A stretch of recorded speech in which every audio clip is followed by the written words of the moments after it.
Welcome back, guys. Today I want to talk about gearing on my 1995 Mitsubishi Montero that I affectionately call the Hooptero. Now, you'll notice that I've got it up in the air, I've got it on jack stands, and I've got the whole front end torn apart. And that's because I'm actually redoing my work on the locker here. I'm resetting the backlash as well as replacing a bearing. I was getting some front end noise, and so while it's in here, I figured I'd show you guys a little bit of what the gearing is like on my car, why I went with the gears and lockers that I went with, and kind of my thoughts on the whole thing. So we'll jump here into the front one, and I'll start to explain a little bit of what we got going on here. And since we've got it blown apart, you'll see that I do have lockers. I have a TRE locker in the front, and this is a diff out of a Montero Sport, and so this is a 4.9 diff. If you don't know what that is, that means that the number of teeth over here and the number of teeth over here, if you divide one by another, you get the ratio of 4.9. So every time that rotates 4.9 times, this rotates once. This is the ring, that's the pinion. So that's what's going on here in the front. Now, this car originally came with 463 gears. So because it's an SR and because it's 1995, it came with that package. And so it actually had pretty good gears from the factory. And if you're gonna run those on 33s or even stock tires, it did pretty good. But I knew when I went to 35s that I wanted to upgrade to the 4.9 gears. Now, these gears, as I mentioned, came out of a Montero Sport. I think these came out of a 2004 Montero Sport. But what you got to look for is you got to look on the actual differential on the housing to see if it says 4.9. And then I did another thing while I did that is I went for what is called a non-disconnected front end. And so what happens here is the axle shaft goes in. And I actually have that right here. This axle shaft has a flange on it. And that goes into this side, and it goes in here, and it works basically like your rear differential, where as one's driven as the drive shaft drives it, it'll turn both the wheels. Some of these sports, and actually the original diff on this SR, came with what's called a disconnected front end. It has a little actuator right here that basically engages and disengages this front diff. And the reason they do that is to save a little bit of wear and tear. It's to simplify the front end in the sense that there's less moving parts. But this came out of an all-wheel drive one. And so that means that if this is moving, all the wheels are going to be turning at the same time. But this is a better one for off-roading because it's simplified in the design that there's less moving parts to go wrong. So what happens is whenever the front drive shaft is moving, it's moving these tires. But whenever the tires are moving, they're moving the front drive shaft as well. The disconnected front end gets rid of that so that when the tires are spinning, it's not moving the rest of it. Like I said, it's simplified in that way. But in this case, there's less to go wrong. There's less vacuum lines. This is just a breather line. And if you're familiar with these, you'll know that it has all sorts of actuators and stuff that go here. And that's what gives you those flashing front lights on the gauge cluster that tell you, hey, this is not connected or whatever. I decided to get rid of that, and instead I went to manual hubs. And so I want to throw this in here since they kind of go with what I'm talking about. I've got these ASIN manual hubs, and what these allow me to do is manually disconnect the front CVs. I did that so that if I break one, if something shatters on the trail, I can lock one thing in and disconnect another. It makes it a little more simple. And then when I am just cruising on the highway, trying to get somewhere, I can disconnect those and just the wheel turns and nothing else turns. So that's how I kind of got by with that. That's what I did to change this up in the front. And I find this to be really nice. When I'm pushing it off-road, I know there's not a bunch of stuff in here that could fail or vacuum lines that could get scratched or have leaks in them. It's just another layer of security for me thinking, okay, this is just really simple and it's probably just going to work. So that's out of an all-wheel drive model, but any sport diff, I'm pretty sure, that has a 4.9, you can actually take this entire differential with the gears and all that and just drag it and drop it straight into this. And that's one of the advantages here is that you actually don't have to go in and re-gear anything. You don't have to go in and, like in this case, I'm doing some shim work, like setting the backlash correctly. You don't have to worry about pinion depth, any of that. You just take this front carrier and you put it right in. For me, I went with a locker, so I had to do some stuff. You can see the holes right here. I drilled some holes for the air locker. I went with the air locker because I also wanted to have an onboard compressor. So let's jump under the hood and let me show you that. Okay, now under the hood, here is my onboard compressor. Again, TRE. It's a little bit cobbled together right now because I'm in the process of doing the locker. redoing the locker. And so here you see these lines. There's two lines. There's a sending line and there's actually a return line. I'm not actually sure why the return line is there, but these both go to the front differential carrier, which is on my bench right there. So what happens is you activate a switch that turns on the pump, and then you activate the locker and it sends air in there. It compresses and it actually locks the differential together so both tires spin at the same time. This little flex line right off here, I've barbed it off of the pressure sensor, and that allows me to run an air line, which comes out of my front bumper right here. If I can get it out, and it has a chuck on it so that I can hook up an air line so that I can air up my tires.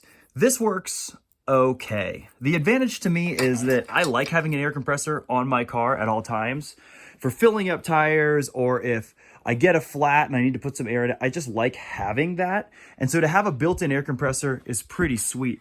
It's theoretically like more reliable than an e-locker because of electronics. However, you got to deal with airline leaks and all that stuff. And the plumbing and the fitment of it, you know, it's kind of pick your poison. I like this one. I think this has gone okay. With these 35s, if I air all the way down to 15 PSI, to get them back up to 30 PSI is quite a task for this pump. I was blowing fuses on it and it was getting hot when I was in the desert. And so I actually put this circuit breaker here. That way, instead of having to throw a fuse in every time I did it, I could just let it cool down, hit this, and start over. So that's why I went with the air locker, and I think I like it. Luso Overland has a great deal on these, and he's the one that you'll contact for warranty and support. And so that's pretty rad, but I've been super thrilled with having this locker up front. It just makes for a whole nother monster as you crawl up obstacles to have a front locker. You got to be careful about CV axles, but if you drive carefully, you should be fine. All right, now let's take a look underneath the car. And so here, it's a little harder to see, obviously, but this is your rear differential. And this is also out of a Montero Sport. Now, what you want to look for compatibility is there's actually two different kinds of rear end in a Montero Sport. This is the bigger 9.5-inch ring gear, and you can tell because it has 12 bolts that hold the housing on. So if you have one, if you're in a junkyard or you're looking and it has 12 bolts, that's probably the one you want. It's going to be 4.9. It's also going to be the 9.5-inch ring gear. And again, this just drags and drops into here. So you pull the axle shafts out, you pull the old third member out, you put this third member in, and you're ready to rock and roll. Now, the disadvantage of doing that, if you're going to go from, let's say, in my case, a 1995 SR to a Sport 4.9 set, is that the SR comes with an air locker from the factory, and it is a very good locker. So you want that locker in here. So I actually had to take this apart.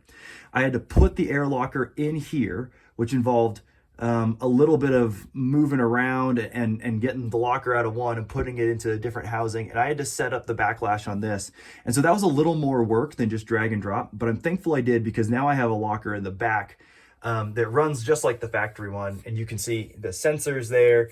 I got my air lines in there. Like it's all pretty much set up and ready to rock. So I don't have this torn apart. I'm not about to tear it apart just for this video, but that's a really good locker. And so you want that. And the 4.9s are great when you put them in the same kind of package. I think it's the best of both worlds. So I've moved inside, and I want to show you guys, this is the factory air locker, and as far as this truck's concerned, nothing's changed. So it doesn't know that the locker shifted from one car to another or that it's got different gears. This works exactly like it's supposed to, and it lights up this rear locker thing right here, which is sweet because it tells you when it's locked in. This is the TRE locker. Like I said, this is how you actually put it on. So this is how you turn on your compressor to prime it. And then this is when you disengage and re-engage the locker. So for me, if I want to just fill up my tires, I hit this button, I hook up my air chuck, and it'll fill up the tires. When I'm done, I hit this. So I like this. You can run multiple lockers off of the same compressor. So if I had a rear locker as well, I could put another switch in for that. But that's how I've got it set up inside. So there's the front and the rear differentials. And that moves us on to the most important gears, which is the transfer case gears. Now, I don't have the transfer case taken apart, so I can't show you those gears, but let's get under the car. I'll point out a couple things, and then I'll explain why I love the transfer case gears that I've got in here. So here's your stock transfer case. And in case you are not familiar with a transfer case, this is what divides power from going to the rear and the front. So power comes in or drive comes in, it goes down the rear drive shaft, and then this allows it to be transferred into the front drive shaft as well. And so there's not a whole lot to show you here because this is stock. The only thing that's changed is my low range gears, which are right about here. So what you do to change those out is you actually pull this whole unit off. You can do that leaving the transmission in, but you pull the cross members, the drive shaft, you pull this guy off, you take off the front cover, you do a little bit of machining work, and then you can fit a bigger gear ratio in there. So my high range is the same. When I've got it in 4 high or 2 high, that's the same. All-wheel drive is the same. It's only when I go into low range is different. The low range gear ratio before was 1.9 to 1, and now it's 3.15 to 1.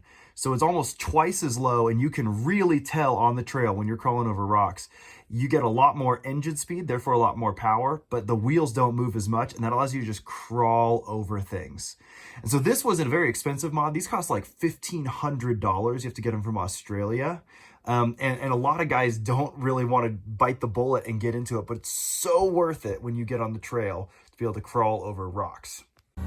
So here's the thing about gears and lockers, is gears and lockers don't actually look like anything on the car. You can't tell that a car has gears and lockers until it's on the trail. Okay. And so a lot of guys, they want that instant gratification. They want something they can see, like wheels, lift, tires. They want to put some bumpers on it because you can see the difference. However, you're really gonna notice the lockers and the gears on the trail.